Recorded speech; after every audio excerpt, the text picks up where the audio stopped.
Nih teman-teman lihat konsumsi bahan bakarnya. Ini tulisannya ada bahasa Jepangnya ya. Kayak mobil ini kan build up Jepang. 9,7 km per liter. Ini pemakaian harian rata-rata ya.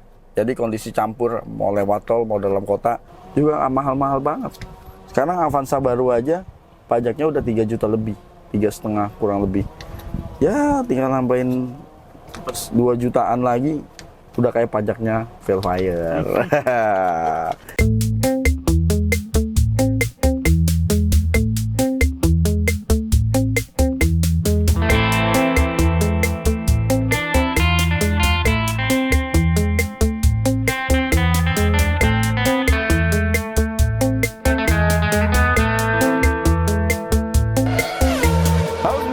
Channel Mas Ban, assalamualaikum warahmatullahi wabarakatuh. Sebelum dimulai guys, jangan lupa tekan tombol like, subscribe, dan tombol loncengnya.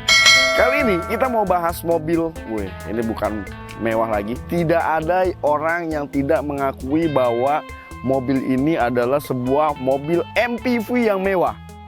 Tapi sebenarnya guys, mobil ini harganya aduh, 200 juta lebih sedikit. Mirip-mirip Avanza second guys. Ini adalah Velfire tahun 2010.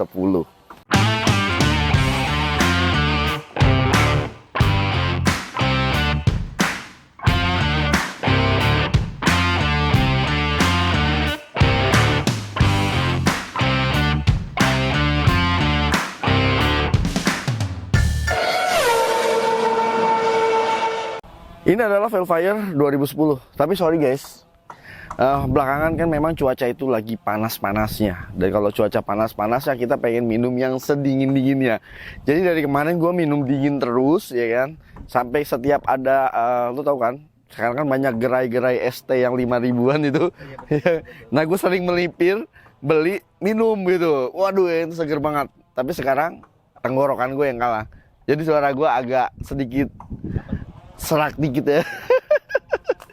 Jadi ini adalah Velfire generasi pertama ya kalau untuk Velfire. Kalau untuk Alphard mungkin di kode bodi ini adalah generasi kedua. Karena ini menggunakan kode bodi ANH20.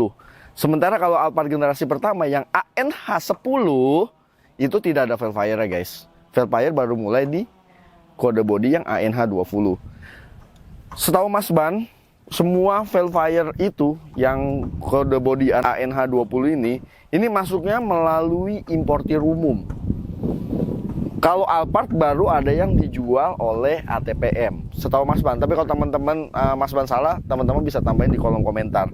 Dan kebetulan ini adalah yang tipe Z, karena ada lagi yang tipe V yang premium sound.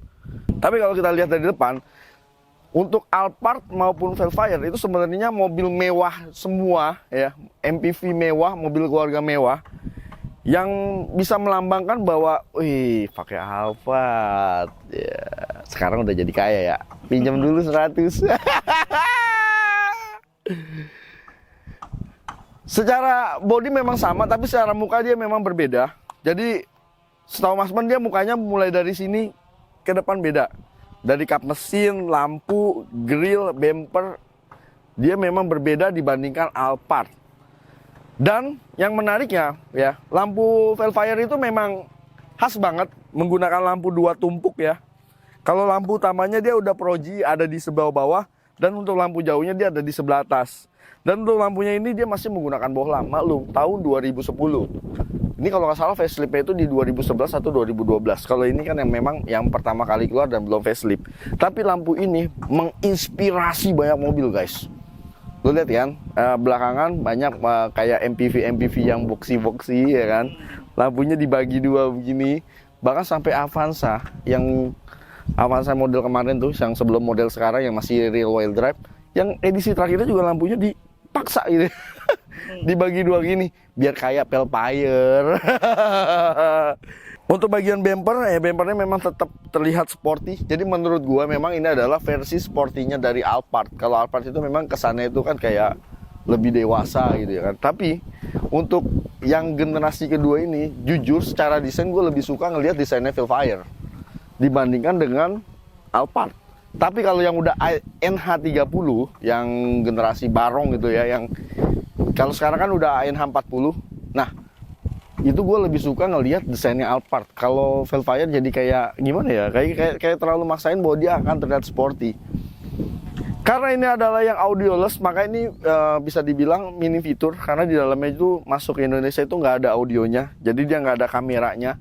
Dan dia udah ada sensor parkir depan, ada fog lamp. Wih, mewah kan? Sekarang kita lihat mesinnya guys.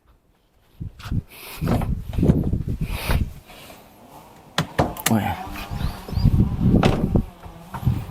Nih, mobil ini mesinnya 2400 cc, menggunakan mesin 2400 yang sama dengan Toyota Camry.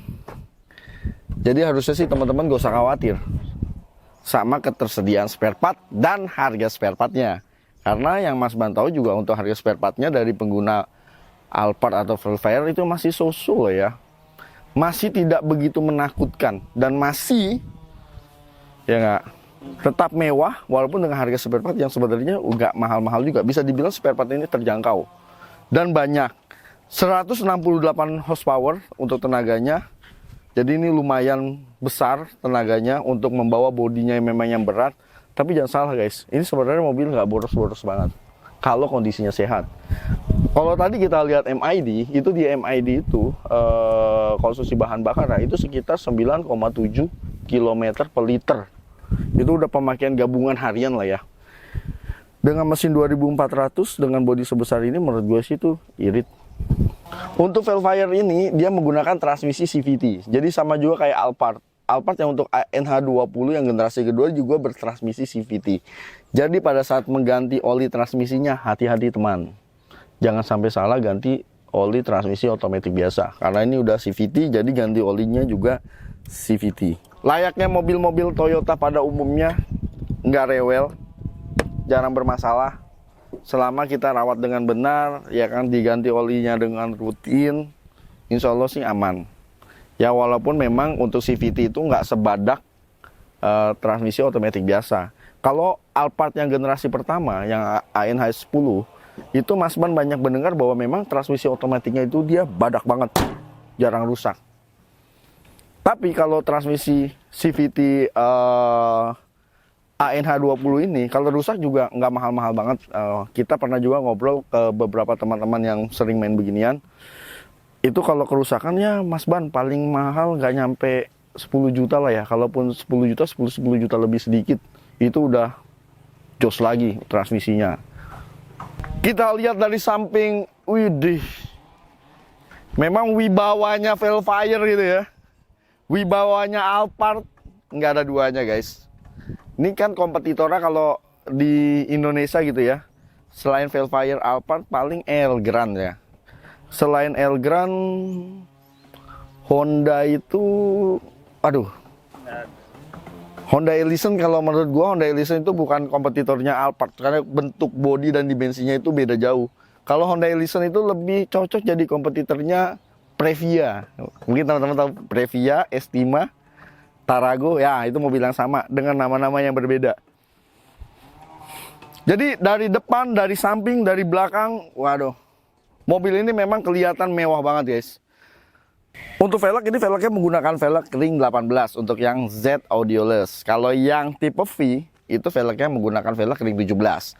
Dan untuk yang tipe Z ini dia di samping udah ada body kitnya. Jadi terlihat lebih mewah ya. Bukan lebih sporty aja, menurut gue terlihat lebih mewah. Untuk ANH20 ini ya baik Alphard maupun Velfire. Kalau yang tipe V kan setahu Mas Ban dia nggak ada body kitnya. Sama kayak Alphard yang tipe X.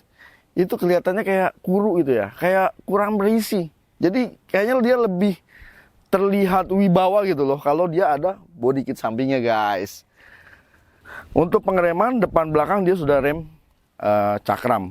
Dan untuk kuncinya, ya mobil-mobil Toyota tahun 2010 kuncinya gini ya, kayak Altis juga, Altis, ya Yaris juga kuncinya gini yang smart key. Jadi dia, ini ada kunci manualnya di sini. Dan dia bisa buka pintu, John. Oh, keren gak bos? Bapak mau rapat dulu ya. Jadi tetap aja, walaupun harganya ini cuma 200 juta lebih sedikit, itu mewah banget. Sekarang kita ke bagian belakang. Di bagian belakang nggak kalah terlihat mewah. Bahkan Velfire ini gue tetap lebih resep ngelihatnya. Mau dari depan, mau dari belakang dibandingkan dengan Alphard yang ANH 20. Jadi lampu belakangnya dia juga udah mulai tumpuk. Cuman sayangnya untuk lampu sen ini dia masih menggunakan bohlam. Tapi lampu rem dan lampu malamnya gitu ya, dia sudah LED. Untuk lampu mundur dia juga masih menggunakan bohlam. Udah ada sensor parkir belakang 4 titik. Karena ini yang audioless dan udah ditambahin juga audio di Indonesia, jadi udah ada kamera mundur. Ini kayaknya masuknya ke Indonesia waktu belum ada audionya, setahu Mas Ban belum ada kamera mundur. Dan dia udah ada rear spoiler. Dan di mana wipernya? Nyumput nih. Wipernya nyumput. Ketutupan spoiler. Untuk pintu belakangnya dia juga ada power back door. Walaupun setahu Mas Ban dia belum ada yang begini ya. Belum. Apa tuh namanya? Yang ada sensornya gitu. Tapi dia udah power back door. Dan ini bagasinya lega. Kalau yang namanya Alphard Velfire jangan diragukan lagi. Ini memang mobilnya gede. Jadi selain dimensi dalamnya itu lega buat penumpang, 3 barisnya itu bener-bener bisa buat kayak di paling belakang ini 3 orang dewasa itu masih duduk cukup ya, cukup nyaman lah ya. Tapi asal badannya jangan 3-3-nya segede gua. Pasti sempit. Dia masih enak gitu duduknya, tapi dia masih menyisakan bagasi yang luas. Bagasinya kurang luas, ini bisa ditekuk. Dan ini kalau kita tarik, tuh, bahkan nariknya juga nggak butuh effort, dia ada pegasnya. Terus ini tinggal dicantelin di sini. Nah, tuh, jadi bisa bawa sepeda, ya kan? Cuma kalau bawa motor jangan, nggak muat.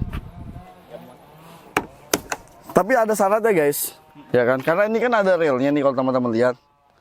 Supaya dia relnya bisa masuk ke sini, maka segitiganya ini harus ketemu. Jadi kalau segitiganya yang ini nggak ketemu, ini bangku belakang nggak bisa ditekuk.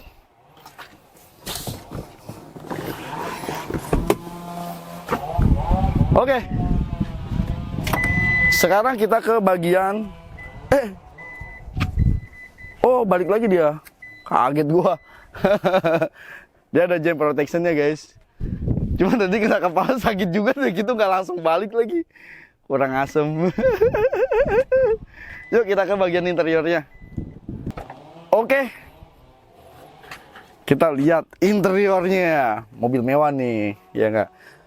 Tapi seingat Mas Ban untuk Velfire ya, rasanya hampir sebagian besar masuknya itu joknya itu apa? Kayak suede, kayak Blue Drew, Alcantara suede. Kalau yang tipe Z yang audioless ini memang masuk interiornya dominan warna hitam. Kalau yang tipe V yang premium sound itu dominan berwarna ini beige, coklat. Tapi ini udah kulit. Ini tampaknya sudah diganti ya, sudah di retrim ya. Mungkin atau teman-teman ada yang tahu, mungkin ada limited edition kali ya yang masuk udah jok kulit seperti ini. Tapi kalau gue lihat kulitnya sih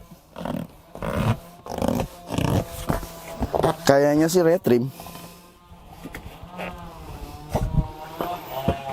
Untuk interior memang lebih mewah yang tipe V yang premium sound. Karena dia udah premium sound, jadi di sini tuh ada tombol-tombol interiornya. Kalau ini kan head unitnya kan udah dipasang lah ya, Kenwood. Karena ini kan memang yang audioless. Hanya keuntungannya untuk yang audioless, kalau teman-teman suka dengerin radio, teman-teman bisa menangkap 100% gelombang radio di Indonesia. Karena pasti udah diganti head unit yang kompatibel dengan frekuensi di Indonesia. Kalau yang premium sound, karena dia head unitnya itu dari Jepang, jadi teman-teman juga menangkap gelombang radio yang ada di Jepang. Sementara ada perbedaan frekuensi. Kalau di kita kan dari 88 sampai dengan 108. Nah kalau di Jepang, itu kalau nggak salah dari 70-an lah. 72 apa berapa gue lupa. Dari 70-an sampai 90-an doang. Jadi yang 90 ke atas sampai 108 itu kita nggak bisa tangkap audionya. Tapi yang 70 kita nggak tahu tuh. nangkap suara apa. Jangan-jangan suara hati kali ya. Ini interiornya mewah.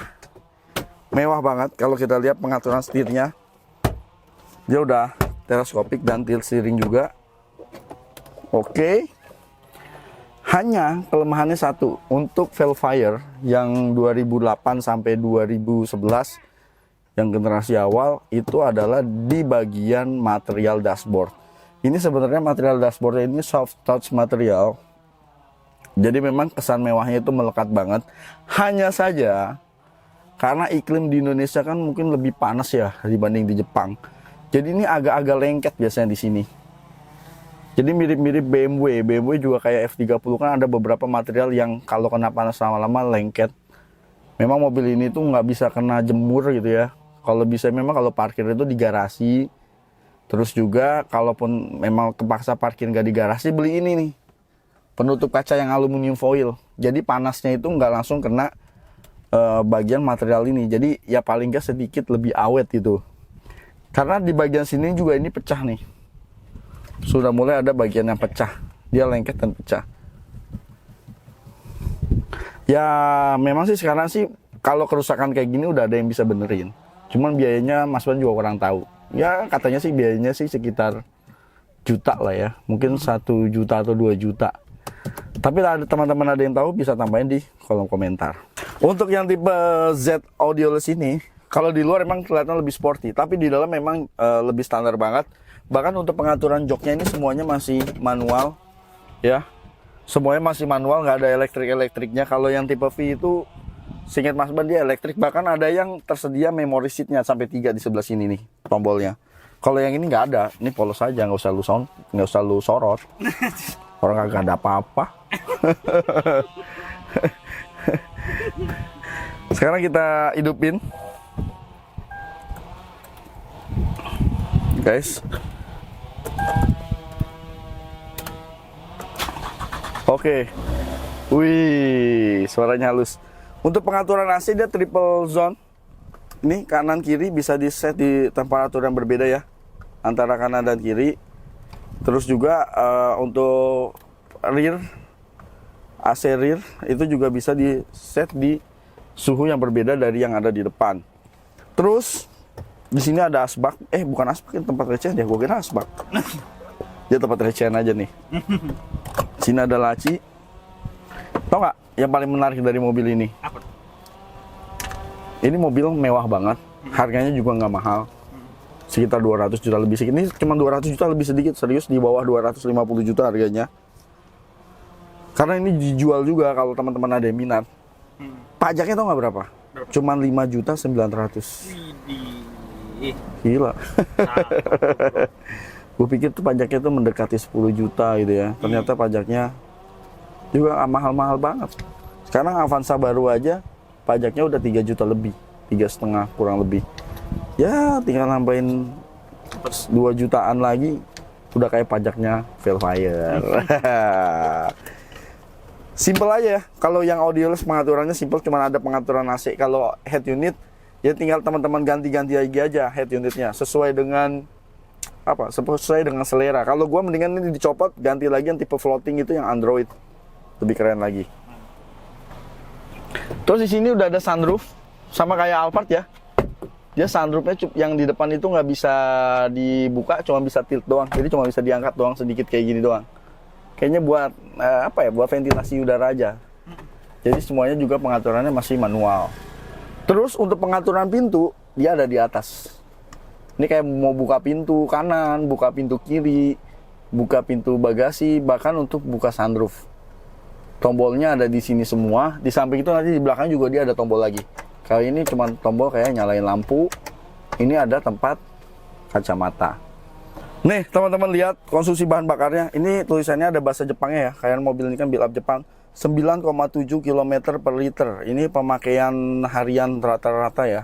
Jadi kondisi campur mau lewat tol mau dalam kota ya emang dipakai. Ini nggak belum di reset sama sekali dari Mas Ban cobain mobil ini. Jadi dari kita pertama kali cobain mobil ini memang angkanya di 9,7 km per liter. Jadi nggak terlalu boros juga. Simple aja. Di sini sih cuma ada steering switch kayak pengaturan audio. Cuman gue nggak tahu ini connect nggak ya? Sebentar. Oh, connect guys. Dia connect. Jadi cuman kayak ganti track sama pengaturan volume. Dia udah ada airbag. Kanan kiri ada airbag, di samping ada airbag. Di karten di sini juga ada airbag. Jadi airbagnya cukup banyak. Tapi sayangnya ini belum ada cruise control. Karena kalau yang ini cuma pengaturan MID-nya doang. Tampilan dashboardnya sih cukup keren juga. Jadi cuma ada MID aja. Nggak ada apa-apa. Tuh. Ini bahan bakar yang di tangki tinggal 12 km. Tadi kita lupa isi. Emang kita juga ngambilnya udah Kita ada krisis. Untuk tombol engine start stopnya dia udah ada di sini. Di sini udah ada vehicle stability controlnya. Ini untuk nyalain sensor parkir depan. Kalau ini dimatiin. Dah. Sisanya ini untuk pengaturan lampu dashboard. Jadi kalau lampunya mau terang atau mau digelapin. Simple. Simple banget guys. Sekarang kita matiin lagi guys. Dan untuk rem parkir seperti rata-rata mobil mewah Toyota ya, yang belum apa sih namanya electric parking brake (EPB), dia di kaki. Jadi tinggal diinjak. Untuk melepasnya injak lagi, dia lepas. Kalau mau ngerem tinggal diinjak. Nah ini ada laci tapi belum soft opening ya, bukanya masih langsung jatuh aja gitu. Terus di sini juga dia ada laci lagi. Harusnya ini buat naruh STNK di sini nih tuh. Ya kan tuh. Dan di sini ada konsol box. Ini ada laci yang gede juga ya. Tuh bisa HP gue juga masuk. Di sini ada konsol box yang gede banget. Ini kalau kata gue kayak kulkas nih. Tapi sayang ini bukan cooler box karena nggak ada ventilasi AC-nya untuk mendinginkan minuman yang ada ditaruh di sini. Jadi cuman konsol box doangnya emang gede banget. Terus di sini juga dia ada cup holder kalau dinaikin. Tapi ketika nggak dibutuhkan ini ditekuk supaya lebih rapi lagi. Jadi kalau teman-teman mau cari Velfire atau Alphard yang generasi kedua kayak gini, pastikan sliding door-nya masih sehat. Tapi kalaupun sliding door-nya ini bermasalah, sekarang sih yang bisa servis sudah banyak ya. Jadi harganya sebenarnya juga udah nggak mahal-mahal juga untuk benerin sliding door. Kalau dulu kan benerin sliding door, wow lumayan. Kalau sekarang sih nggak wow aja, lumayan doang. Udah nggak pakai wow. Duduk. Wih, ini captain seat-nya. Tuh, ini gue majuin. Oh ya, bisa maju banget ya, bisa mundur banget gitu. Sesuai selera aja.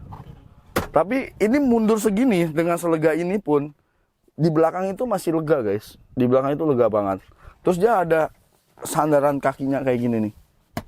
Tuh, tapi untuk yang tipe Z ini masih manual, belum elektrik.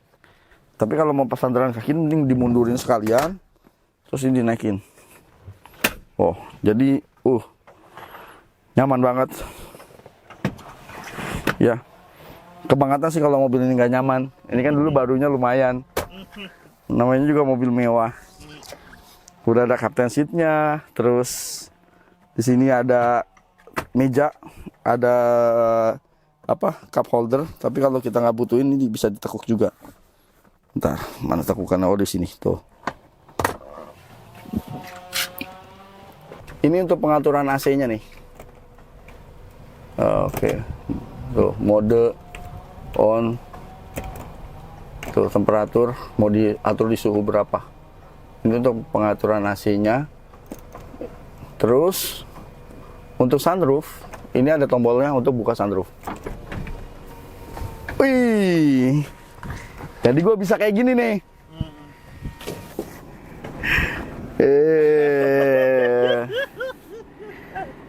Besok jangan pilih saya. Kurang lebih seperti itu guys. Tutup lagi. Tutupnya juga otomatis. Dan ini outlet AC-nya banyak ya. Di sini ada, di sini ada, di belakang ada. Jadi ada 4 outlet AC yang dijamin sampai paling belakang juga insya Allah akan dingin. Mewah banget loh. Ini paling sini ada kantong-kantong aja. Terus ini juga ada gantungan barang. Kalau nggak dibutuhin bisa ditutup.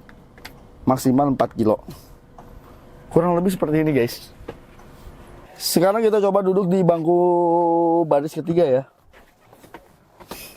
Wih, teman-teman bisa lihat duduk di bangku baris ketiganya juga, buset deh, lega banget. Nih, lihat nih, kelihatan gak nih dengkul gua nih? Kelihatan, Pak. Tuh, lega banget. Ini gua masih bisa maju dan mundur, dan ini juga maju mundurnya juga manual ya. Oh, ini bisa dimajuin dan bisa mundur banget. Ini kalau mundur banget, lihat. Gua punya space yang sangat lega. Selega ini, guys. Space-nya kalau ini paling mundur. Tuh ya enggak? Tuh. Gila, ini emang lega banget. Terus di sini juga udah ada cup holder kanan kiri. Dia udah ada cup holder. Udah cup holder doang. Satu sih yang gua kecewa dari mobil ini, nggak ada colokan USB. Jadi kalau HP-nya mati, semua terpusat nyolok dari depan. Bahkan dari tadi gua nyariin power outlet pun nggak ada, baik di baris kedua ataupun baris ketiga. Jadi power outlet adanya cuma di depan. Di bagasi juga nggak ada. Biasanya di Toyota kan di bagasi dia ada power outlet. Ini nggak ada power outlet. Oke, guys. Sekarang kita cobain aja mobilnya. Oke, guys. Sekarang kita cobain aja mobilnya, guys. Ini mobil kekedapan aja udah terasa ya. Kedap banget. Memang saat ini kalau kita mau nyari mobil keluarga MPV yang mewah, salah satunya yang banyak di pasaran gitu ya, yang dijual juga secara resmi sama ATPM memang Alphard dan Velfire. Padahal awal masuknya Alphard itu yang Gen 1 itu awalnya tuh masuknya semua lewat importir umum. Jadi banyak banget tuh Alphard masuk importir umum, akhirnya ATPM jual juga Alphard. Kita masukin persneleng, ini kan transmisinya CVT. Ya pastikan juga nggak jedak segala macam. Nah, nggak ada jedakan, kita masukin dari N ke D. Terus begitu kita lepas, ya dia creepingnya juga harus bagus. Transmisinya responsif. Jadi salah satu yang membuat Alphard ini hemat bahan bakar, atau Velfire ini hemat bahan bakar ya, untuk yang generasi kedua, itu adalah transmisinya yang CVT. Selama kita bawanya ini benar-benar kita ayun gitu ya. Jadi teman-teman jangan ngagetin nginjek gas dalam-dalam. Karena kalau sering ngagetin nginjek gas dalam-dalam memang ya jatuhnya juga boros. Tapi kalau kita bawanya santai, kita ayun, kita urut gitu, irit. Terus kalau teman-teman mau beli Velfire ya, yang generasi kedua ini ataupun Alphard, usahakan tes transmisinya itu di jalan menanjak. Jadi cari aja jalan menanjak. Jadi kalau nggak ketemu jalan menanjak, minta izin tes masuk ke mall. Cari mall yang basementnya itu atau tempat parkirnya itu ada yang di atas atau di bawah. Jadi ada yang turun terus kita nanjak. Jadi pas lagi nanjak di basement, berhenti di tengah tanjakan, terus gas lagi.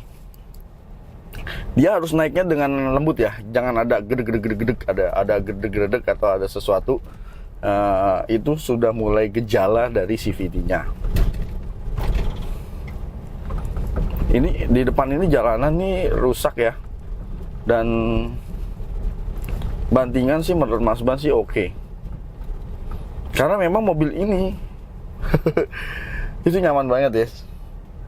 Dan untuk Alphard yang generasi kedua ini menurut Mas Ban ya lebih enak ini.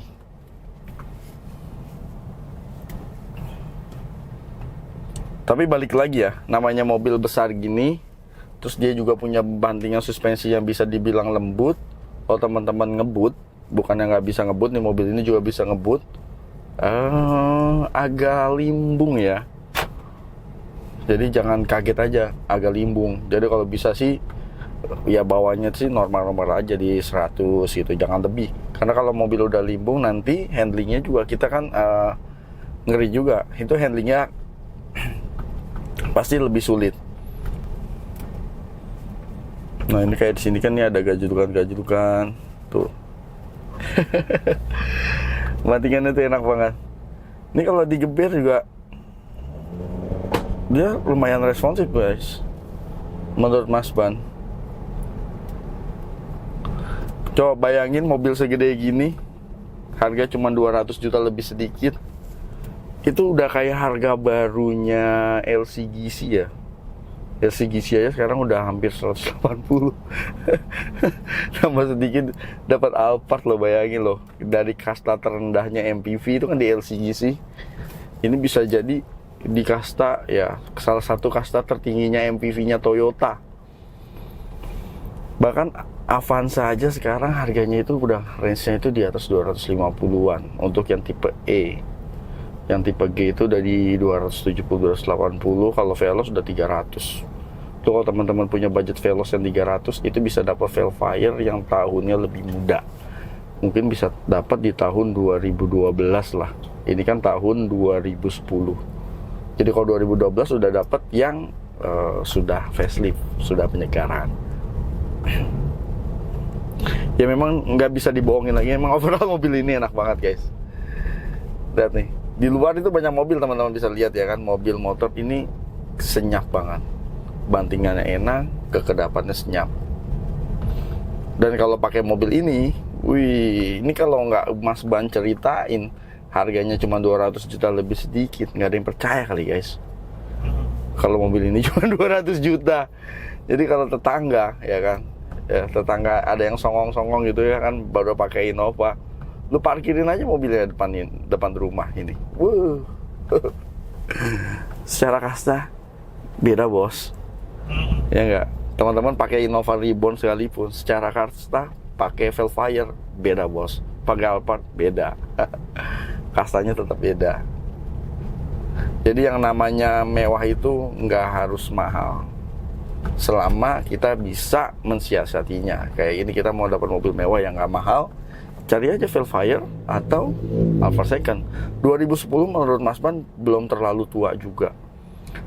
Otomatis ini umur baru sekitar 13 atau 14 tahun. Menurut gue sih itu belum terlalu tua.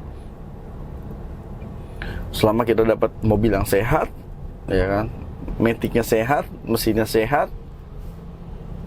ya nggak ada masalah, ya kan. Malah kita untung sudah dapat mobil yang sudah terdepresiasi jauh dari harga barunya.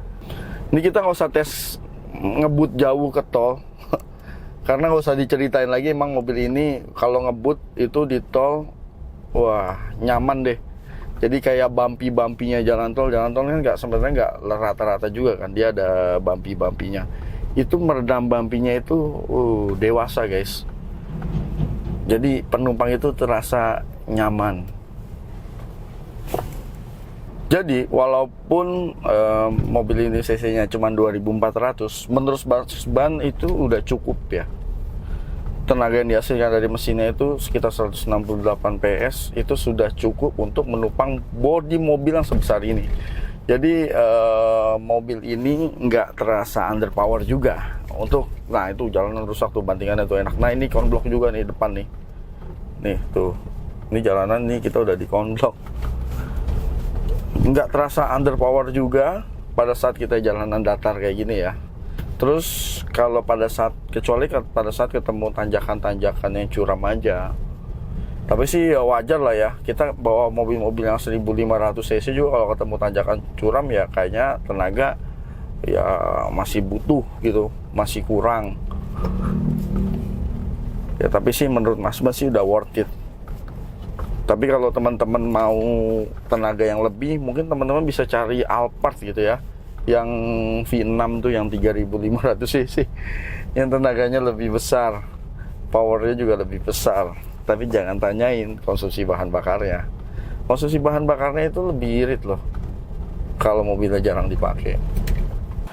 Oke guys, kalau mau merasakan mobil mewah yang harganya cuman kayak Avanza Second 200 juta lebih dikit, ini sih teman gue tadi bisik-bisik sih jual sih, dia mau buka di bawah 250. Ya itu kan buka harga, ya estimasi sih buka harga katanya 240 kayak Mas Ban ya. Mobil ini saya jual ya, ya tapi teman-teman tinggal nawar lagi aja, ya kan. Siapa tahu masih bisa diturunin lagi, kan lumayan. 200 juta lebih sedikit tapi dapat mobil yang mewah kayak begini. Wow, menurut gue sih mes banget gitu. Dengan budget 200 juta lebih sedikit dapat mobil yang mewahnya udah kayak Sultan. Oke, terima kasih telah menonton. Sampai jumpa di video berikutnya. Jangan lupa tekan tombol like, subscribe, dan tombol loncengnya. Jangan lupa juga follow media sosial Mas Ban. Wassalamualaikum warahmatullahi wabarakatuh. Cakep. Oke.